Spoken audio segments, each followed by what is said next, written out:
Did you know that the first programming language was created in the 1950s?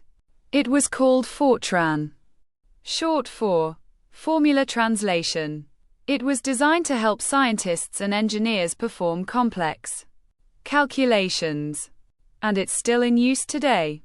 What's cool is that Fortran was one of the first to allow users to write instructions in a way that looked like normal language, instead of just machine code.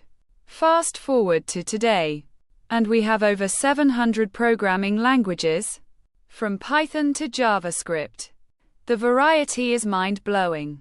So, every time you write code, you're standing on the shoulders of giants.